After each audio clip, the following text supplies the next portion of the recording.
What's up, everyone? Welcome to this day in Philly Sports History for March 14th, 2024. I'm your host, Jim Montgomery. Happy Pi Day to all of my math peeps out there who celebrate 3.14, and then I know nothing else. But happy Pi Day for all of you math folks out there. Welcome to a Thursday edition. Today is going to be the pick of the week weather-wise. Too bad it's going to be ruined by an 8-hour day of work, but come 4 o'clock, we will be outside enjoying and soaking it up. As always, let's start with a recap of yesterday's question of the day. I asked you, what grade would you give Howie on the first wave of free agency, the legal tampering period? More on that in a minute. And 55% of you gave it an A, 30% a B, and then 10% a C. 5% of you did say he deserves an F. Not sure why. They were probably the Giants fans out there. But overall, I think 85% give it an A or a B, and I'm right in that range. B+. I like the extensions, and again, give me Devontae. If I want to see breaking news, Devontae Smith signs a 4-year, $80 million extension or whatever. I don't even know. I just made up those numbers. But give me that news today, as well as maybe some glimmer into what they're going to do. Maybe they're going to trade Sweat and Reddick or one of the two for a linebacker. I don't know, but that's what I want. But 85% of you give it an A or a B. As always, thank you for participating in today's question of the day. There will be another question of the day later in the show, and it will also be Eagles related, as the big story this week has been the free agency period. All right, it's time now for today's Bubble Watch. And by the skin of their teeth, the Villanova Wildcats almost blew it to DePaul. They hit a shot with I guess there was 5, I forget. I was watching it at the gym. I told you it was past my bedtime. But they were down, came down, hit a shot to take a 1-point lead, and then ended up stealing the ball from DePaul. So they move on to take on Marquette today. The bubble almost burst for those Villanova Wildcats, but they fight to live another day. That is March, though. They could come out today and blow out Marquette, and everybody forgets that they almost lost to DePaul in the first round. And even though our Temple women lost, there are still 2 other teams with very, very, very slim tournament hopes alive. The Temple Owls, the men's team, beat Texas San Antonio 64-61. They'll take on SMU today at 9. And then the St. Joe's Hawks are flying on to take on the number 1 seed in the A-10, Richmond, at 11:30 today. So 2 teams still with slight hopes.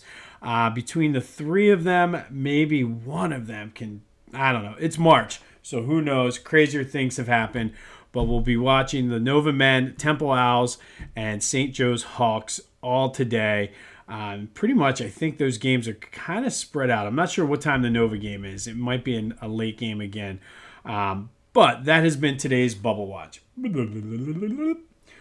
All right, back to the Eagles. And the big news, or I shouldn't say news, the big thing I kept seeing on social media, and I'm hearing a lot of people talk about, is obviously we need a backup quarterback. Right now it's Tanner McKee, and I'm seeing a lot of clamoring for Justin Fields. And I don't know if I don't hate the idea of bringing in Justin Fields as the backup quarterback if Chicago would trade him. I know there's a lot of talk and speculation on that.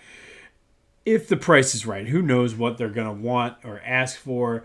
I know he's still under that. I believe he's still under his rookie deal. So there would be a matter of picking up that option. It's still relatively cheap for a backup quarterback. Has very similar skill sets to Jalen. So, if Jalen, God forbid, would get hurt, you'd be able to slide Fields in there and not really have to change up the offense too much. Some people are like, oh, well, no, and it doesn't matter. At this point, Jalen's feelings, you got to do what's best for the team. And, I mean, you have to have a backup quarterback that's capable. And I know Fields has been streaky at best in Chicago, but Chicago's a very dysfunctional organization. So maybe bringing him in here as a fresh start.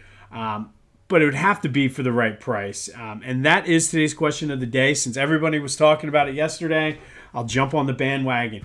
Should the Eagles add Justin Fields as their backup quarterback? 267-495-8531 get you in.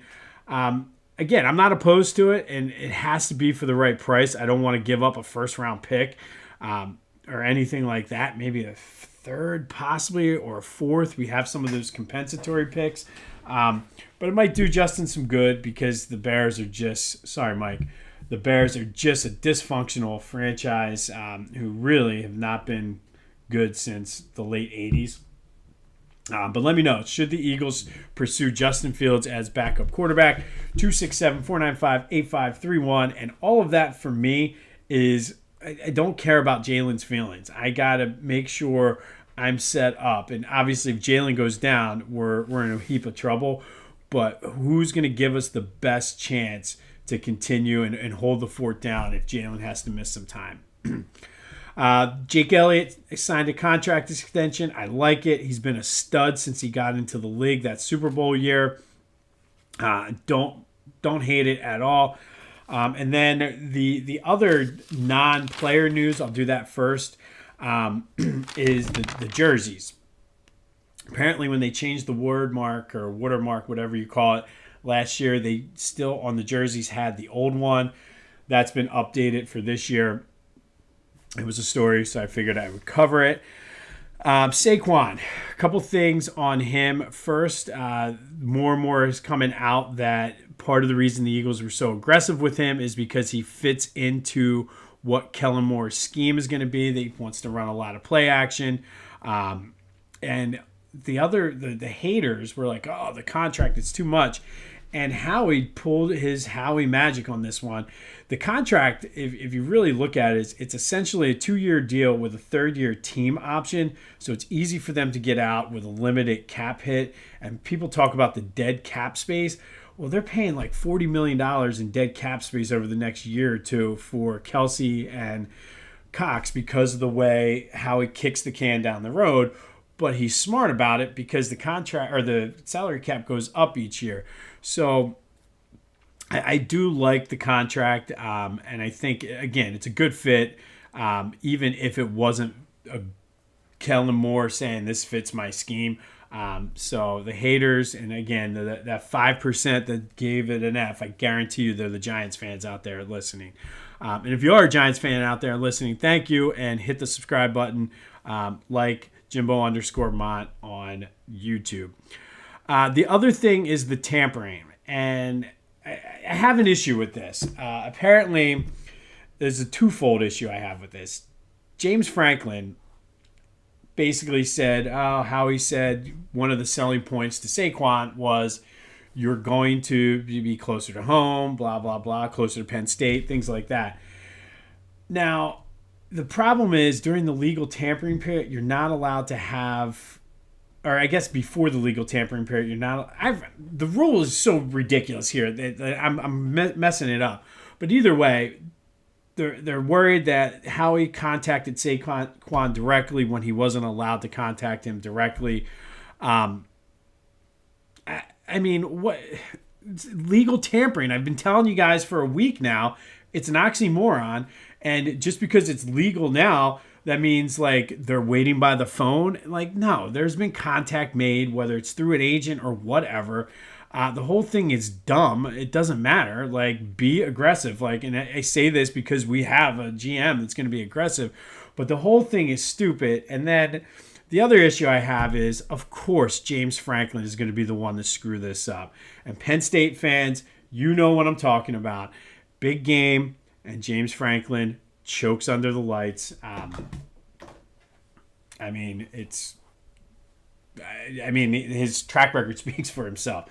Dude cannot get out of his own way, and now he's going to somehow not even be in the NFL and cost the Eagles some draft picks because he can't keep his mouth shut. So thanks, James. That's why I'm a Michigan fan. And then C.J. Gardner-Johnson. I don't understand this whatsoever.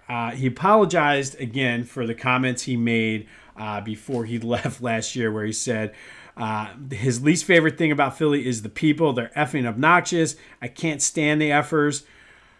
He apologized for that, but there's still some people out there like, I can't believe, remember he said this and you guys are applauding him. First of all, everybody, let's do some real talk here. And sometimes people don't like to hear the truth, but I'm gonna speak some truth to you guys. And I don't care if you're from Philly, Delco, Montco, Bucks County, Chester County. Hell, we'll throw the LV in honor of Saquon and Berks County in there as well. South Jersey. I don't know. You all need to sit down and hear this. CJ Gardner-Johnson did not say anything that wasn't true. You're obnoxious. I'm obnoxious. We are all obnoxious. You don't believe me? Go down to a Phillies game this summer and walk around Ashburn Alley. Tell me people aren't obnoxious. Go to an Eagles game. Hell, we went to the circus a couple weeks ago down at the Wells Fargo Center. People are obnoxious. It's part of our charm. It's part of who we are. So people don't want to hear the truth, but CJ Gardner-Johnson did not say anything that was not true. You're obnoxious. I'm obnoxious. We're all obnoxious. And honestly, it's my least favorite thing about Philly too is the people. Like, I hate some of the people and some of the things that happens because we're obnoxious. Sometimes I hate myself for being obnoxious. It's just what we do. It's who we are. It's in our DNA. So relax. He apologized for it. Sure, getting that big contract, I'm sure, helped out a lot. But he's going to help our team. Like I said yesterday, he brings some of that swag back. And again, let's be real talk here. We're all obnoxious. It doesn't matter where you're from the LV to South Jersey. We're all obnoxious, myself included. Deal with it. And again, I mean, I ripped him on the way out for saying it too. But guess what? If you sit down and do a little self-reflection, he's not lying. And again, it's one of my least favorite things about Philadelphia too, is just how obnoxious people are. I mean, listen to 10 minutes. All I ask, you want to see how obnoxious Philly fans and Philly people are? Listen to 5 minutes of any sports talk radio, and then you'll find out. So again, we got to have some real talk. I'm laying it out there, and I'm lumping myself in there. So don't think I'm pointing fingers. And no, I'm right there. I'm probably the top 20% of obnoxious people. Trust me. But he didn't say anything that's not true. So for people to be like, oh, CJ Gardner-Johnson, they shouldn't sign him because he said we're obnoxious. We are. Deal with it. Embrace it. I mean, do you think Boston fans are obnoxious? Do you think they care when people call them obnoxious? New York fans are obnoxious. Own it. Come on. We've gotten soft as a fan base. We are obnoxious. It's part of our charm. It's part of who we are. He was just walking out the door. Wear it as a badge of honor. He was walking out the door saying it like it was going to hurt us. No, embrace it. Listen, we're so obnoxious that he wanted to come back. And we'll leave it at that.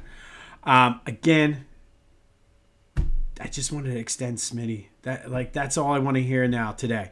Like, I don't care about anything else except for extend Smitty. That should be like the word of the day. Like Mr. Rogers, can you say extension for Devontae Smith? I knew you could. Extend him, Howie. Get it done. And then finally, the Jason Kelce news. He was like, of course, Howie. And of course, all of a sudden now the speculation, he's not coming back. But the speculation is, oh, he's coming back. No, he's not coming back. No. But it was funny. He did say it on New Heights, like, oh, man, this is the one regret, blah, blah, blah. But, yeah, put that thought out of your mind. He's not coming back. He's not coming back. But, again, extend Smitty. That's what I want to hear today. And be sure to let me know for the question of the day. Should the Eagles pursue Justin Fields as a backup? 267-495-8531. Weigh in on CJ Gardner-Johnson's comments, too. The apology, whatever. And are we obnoxious, or am I kind of just making a generalization based on my own? Maybe I surround myself by obnoxious people. I don't know. Let me know. All right, Sixers visit their old pal Doc Rivers in Milwaukee tonight. Could be a bloodbath the way they're playing. Yikes.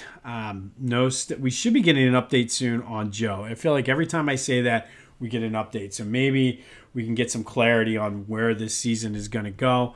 But what you can do, speaking of the Bucks as well as the Sixers, if you enjoyed the clashing conferences during football season, they are back with some new cast members, some old cast members for a basketball version of the Clashing Conferences podcast. First episode was dropped last night, so be sure to check that out, the Clashing Conferences podcast, wherever you get your podcast, as well as on YouTube. Good friends of ours, friends of the show, so go support them, the Clashing Conferences podcast, wherever you get your podcasts, as well as on YouTube. Flyers have a good test tonight at the Wells Fargo Center as they take on the Maple Leafs, who are right there in the thick of the Eastern Conference playoffs as well. Possible opponent there for the Flyers, so good measuring stick for them tonight. Looking forward to that one. We have some positive Phillies news as well. Brandon Marsh played in a game, seems to be progressing pretty well from that knee surgery. Did go 0 for 2 at the plate, but as fate would have it, one of the first plays of the game was a little blooper to left field that forced him to run, tested it almost immediately, and passed with flying colors. So Brandon Marsh is well on his way to playing in that home opener against the Braves in a couple weeks. Meanwhile, Whit Merrifield hit a home run. Jake Cave, we've been following him, and Christian Pache went 2 for 2. Developing story, and again, I have not read anything more since a couple weeks ago, but Johan Rojas went 0 for 2. And I don't know if that's going to have any impact on the Cave and Pache dynamic, if there's any shot that Rojas might not make the big club. Lot to kind of check out now over the next couple weeks as the regulars start getting more playing time. Schwarber was day-to-day right now with a groin injury. I'd say rest him. That, again, might change some of what Rob Thompson does with who makes the team and who doesn't. But the good news is Nola went 4 2/3 yesterday, gave up 2 hits, 1 earned run, 5 Ks, and 2 walks. So he seemed like he had another solid outing. So everybody's starting to get now into game shape. The players that you see, like there's a lot of guys getting optioned now to minor leagues because they want to get the regulars their at bats and get them hitting the ground running come March. I believe it's March 28th is the home opener for the Phillies. So cannot wait for that. And yesterday was just a little tease of what's to come. But it was nice yesterday wearing short sleeves, and it made me realize I need more T-shirts. So I'm going to go to Philly Goat when I buy my shoes and stock up on some tees for summer. You should too. Go to phillygoat.com. They have you covered for tees. They have hats. They have those amazing canvas loafers. I can't wait to get them. I'm sure it's just a matter of time before there's some type of Saquon Barkley shirt coming out. So just go to phillygoat.com. Check out what they have to offer. When you check out, use the promo code Jim Montgomery for 10% off your order. That's phillygoat.com. Promo code Jim Montgomery for 10% off of your order. All right, today we're going to go back to 1995. And on this day in 1995, the Rockets beat the Sixers 136-107. Clyde Drexler had 26. Kenny Smith, yes, that Kenny Smith had 25 for the defending champs. Mario Elie had 21 off of the bench. And for the Sixers, it was the Dana Barros show. Pretty much all Dana Barros. He scored 50 on 21 for 26 shooting, including 6 for 8 from three-pointers, added 6 rebounds and 8 assists. It was so much the Dana Barros show that the only other Sixers in double digits were Willie Burton and Clarence Weatherspoon, who had 11 each. That 94-95 Sixers team sort of was the start. I shouldn't even say the start. Kind of continued the downward spiral after Barkley left. John Lucas was the coach. They went 24-58 to earn the 3rd pick in the 95 draft. And that next team was so bad they got the 1st pick, which led to Allen Iverson. But for that 94-95 team, Dana Barros was the lone bright spot, and it was by far his best year as a professional. He averaged 20 points a game, 7.5 assists. He was an all-star, which, remember, in the NBA, not every team gets an all-star, so that he earned that all-star nod. He won the most improved player award that year. And he also, in the midst of this season, was on a streak where he set the NBA record for 89 straight games with at least one three-pointer in it, which is pretty impressive. And that stood. He set it in 1995, and it stood until December of 2013 when Kyle Korver broke it. There's your other Philly Sixers connection. But Dana Barros was one of those underrated players from that era. And again, I told you he's on Basketball's Best Kept Secret, the rap collection album. So go check that out. His song wasn't too bad either. So Dana Barros scored 50 points in a game on this day in 1995, a game in which the Sixers lost 136-107 to the Rockets. He scored almost half of the Sixers' points. Went to the All-Star game that year, won the most improved player, and then dropped his rap single as well. So be sure to check that out. Basketball's Best Kept Secrets, one of my favorite albums from when I was a kid. But Dana Barros scored 50 on this day in 1995. Finally today, our Philly Sports Women's History Month Spotlight is another just legend, and that's Beth Anders, who is a multi-sport star. She's a Norristown native and graduated from Plymouth Whitemarsh High School. She played field hockey and lacrosse at Ursinus, and she was a 4-time All-American in both. So think about that. She was the highest level for 2 sports for 4 years. And then to boot, if that wasn't enough, she also was the Intercollegiate Women's Squash Champion in 1970. So just adding on. And squash, as I'm looking up, squash is an interesting sport. It's like a combination, pickleball, racquetball. It's kind of an interesting thing. I want to learn more about it because it does seem like it would be fun. But I don't know if there's too many squash clubs in the area. But I digress. So Beth Anders was on the U.S. national field hockey team from 1969 to 1984. What a career there. She has scored over 100-plus goals in her career.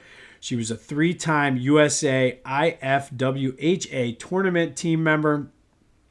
She was in the United States, or she was the USA Field Hockey Athlete of the Year, 2-time USOC, that's the United States Olympic Committee Sportswoman of the Year. She was the captain of the 80 and 84 Olympic teams. And that 84, remember, in 80, the United States, they boycotted because of the Cold War. And then Russia did the same in 84 when it was in LA. But in that 84 Olympics, she scored 8 of the 9 goals for the United States team en route to the bronze medal. She was the 84 Olympic Athlete of the Year, and that 8 of 9 was a record, I believe. I could not find confirmation. It still might be. But either way, pretty impressive. That would be enough right there to get her on our Women's History Month Spotlight. But wait. Just like an infomercial, there's more. She went on to coach the U.S. national team as well as Old Dominion for 30 years at Old Dominion. She coached more games, 704, and has more wins, 561, than anyone in Division I history. She's third all-time with wins. She was the first to win 500 games. She is a 9-time NCAA champion. 3 times her teams went undefeated. At one point in her career, they won 66 games in a row. She is an 8-time CAA Coach of the Year. She won the bronze medal as a coach at the 91 Pan Am Games. And obviously, the accolades after that. She's in the Ursinus Hall of Fame. She's in the National Field Hockey Coaches Hall of Fame, the Pennsylvania Sports Hall of Fame, the Philadelphia Sports Hall of Fame, the USA Field Hockey Hall of Fame, and just... you want to talk about the GOAT? I mean, she did it at both ends. She was a Hall of Fame player and probably a better coach than she was a player, which is hard to do because her playing career was so good. But today's Philly Sports Women's History Month Spotlight is Beth Anders, field hockey lacrosse star, as well as one of the best squash players in the college ranks in 1970. But field hockey superstar Beth Anders, Hall of Famer in both as a player and a coach. Today's Philly Sports Women's History Month Spotlight. Shout out to you, Beth Anders. On this day back in 1995, the Sixers lost to the Rockets, but Dana Barros dropped 50 on them on 21 for 26 shooting. Be sure to check out Basketball's Best Kept Secrets. And no, I'm not getting paid to say that. It's just good. It takes me back to a simpler time. Be sure to let me know the question of the day. Should the Eagles pursue Justin Fields as their backup? And then let me know your thoughts on the CJ Gardner-Johnson. Maybe it's just, again, the people in my circle, but so many people are upset about that. And I mean, he ain't lying. I forget what movie that's from. He ain't lying, because we're obnoxious. So it is what it is. And the more we win, the more Howie does what he does, the more obnoxious we get. I hate to break it to you, but let me know your thoughts on that. We'll be watching our bubble watch as Nova, Temple, and St. Joe's look to continue their quest for a bid in the NCAA tournament. Go out today. Hopefully you're listening to me on a walk or a run or sitting on your back porch, something. It's too nice to be inside today, so go out and enjoy it. This has been This Day in Philly Sports History. I'm Jim Montgomery, and until next time, I'll see you when I see you.